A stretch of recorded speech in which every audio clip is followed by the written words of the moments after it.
Hey, all you outstanding grouters out there. It's Charlie Lerman, the Grout Geek, and today I'm at the Colorado School of Mines, or actually the demo yard that's close by. They have the grouting and ground improvement class they have going on. We've got a demo that we're going to do that. So we're going to show off our seal component here. This is our 24120. It's a hydrophobic seal component grout. This one already has the activator added into it, so we're simply using a seal component basic airless paint sprayer that all we've done is modified is we've changed the gun out to a valve there, high pressure ball valve, and put on our little tip there so we can connect to our probe. So what we're trying to show is some in situ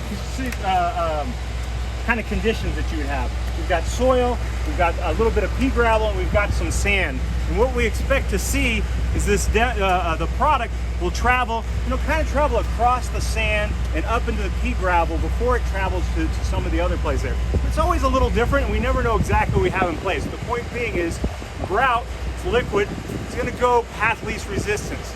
And we can control that by having our set times adjusted. Oftentimes for permeation grouting or for waterproofing, curtain grouting, probe grouting, all those, we want to give it enough time to move and penetrate before it sets up. But it is field adjustable with a catalyst, meaning that we can add more catalyst if we need it to go off faster for some water shutoff. So it's always that dance that we find in the field where we're trying, do we need it to go off fast or we want to go off slow? And oftentimes you find it's a compromise where you start off with some fast product just to knock down some of the big flows.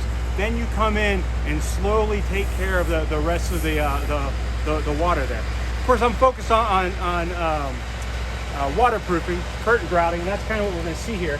But it's also a form of permeation grouting. A lot of times people use this product when they go under a existing building before they excavate nearby, and that prevents all the soil from sloughing off. And they can use this grout perfectly for that. So with that, let's go ahead and get started on the grouting. So there we are. First bit coming right out through the pea gravel, path of least resistance.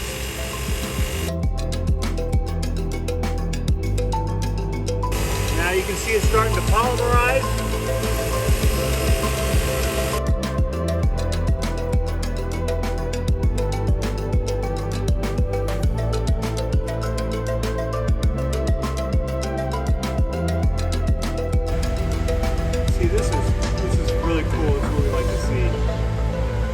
On its own without any pumping, you can see how it migrates and moves and permeates.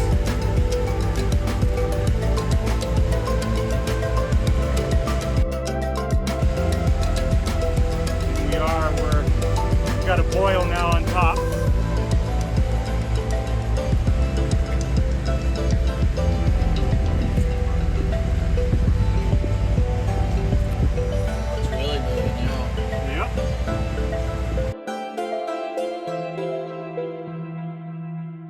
What's going on with the polymer right now? So the resin is a pre-polymer, and water causes it to react, and so now it's actually polymerizing. It's producing carbon dioxide, okay, and so it's not really letting off any other gases. This is inert, non-toxic. This is NCFI 61 approved for potable water rating, but it is outgassing carbon dioxide. It has to be able to release that carbon dioxide, and that's what blows the foam. But what's different between this and some seal components, or excuse me, dual components, is that it's a slow process, and that if it's in a tight area, like you see our plexiglass isn't even deflecting, it's not going to apply a lot of pressure because it'll allow the gas just to escape. So it can have up to times 30 to 40 expansion, but it also can have a lot less than that if it's in a tight area that it can outgas. The only time that this really can cause trouble is if you're in a airtight situation, and honestly the way you get into that is, say like you've done this and then you try to pump between the foam and the plexiglass or your concrete wall, real world, and that's where you can develop some pressures, but you can control that completely on your side with the pump. So we're going to do a reveal on our demo unit. We use 24120 in here. We added no catalyst, but 24120 has a catalyst already in it, so we had minimal catalyst with this. Again, we had soil, we had pea gravel, we had sand. We don't expect too much permeation in the sand. The pea gravel we saw, that's where we saw it first, and then we saw it expand out and move up and across there. So now we're going to open it up. Now normally, if we're doing curtain grouting or probe grouting, we would have more probes or more holes that we inject through, and these balls are all odd shapes, but they would interconnect. The idea is we pump the refusal. Here, we just had one point and we probed it down, and we only did one injection. All right, so we didn't do any stage grouting with it. It was where we take time, let it set up, and then pump again. We just wanted to see where it would naturally travel in here. We put pea gravel because we knew that would be one place it went to. So this mass is primarily pea gravel. And then you can see the outside of it is where it's bonded to the other soil. So here, I'm gonna split this and we'll see if I can't, there we go. Now we can see. So, since we did one injection, it traveled easily through the pea gravel. You can see the pea gravel is 100% permeated. It's permeated into the soil some, but not a lot because it didn't have to with the one injection. The idea is that if we keep injecting in this area, that then the grout is going to be pressing against itself and lock the soils in there. And we'll basically start clogging it up, permeating like we want, and get more permeation from that. That's stage grouting, which we didn't show. So stage grouting means where, let's say we did a cup test and we saw that it was 45 seconds till we started to cream. We could pump for a bit, we wait that 45 seconds, now our mass is starting to cream, and then we pump against that creaming mass, and that keeps us more in a localized area. You do stage grouting more often when you're doing curtain grouting rather than a probe grouting. Because curtain grouting, if this was our door, that front that we could see, that was our wall that we were trying to waterproof. We don't need the grout to travel far away. We need to keep it right there at the wall. So stage grouting allows us to maximize the yield from our grout, keeping exactly where we need. With permeation, you want to just go slow and have a longer set time so it can travel and permeate better. So we were cleaning up the demo that we just, this is the first one we did with this. We had a bag of sand at the bottom.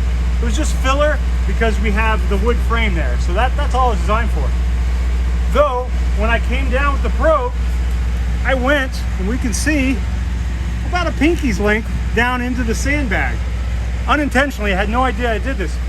So it explains why when we were watching, it took a while for any grout to even show up on the plexiglass, because the first thing the grout was doing was filling this bag of sand.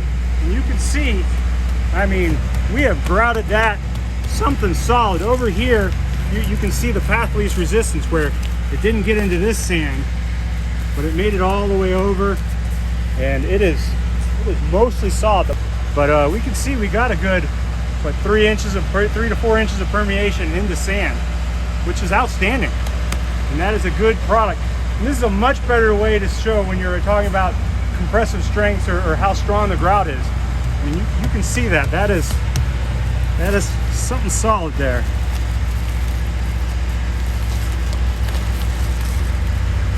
So we've got the unpermeated sand along with the permeated sand right there. There it is. That is good looking. So an exciting bonus to the demo and a total mistake. I couldn't have planned it better though.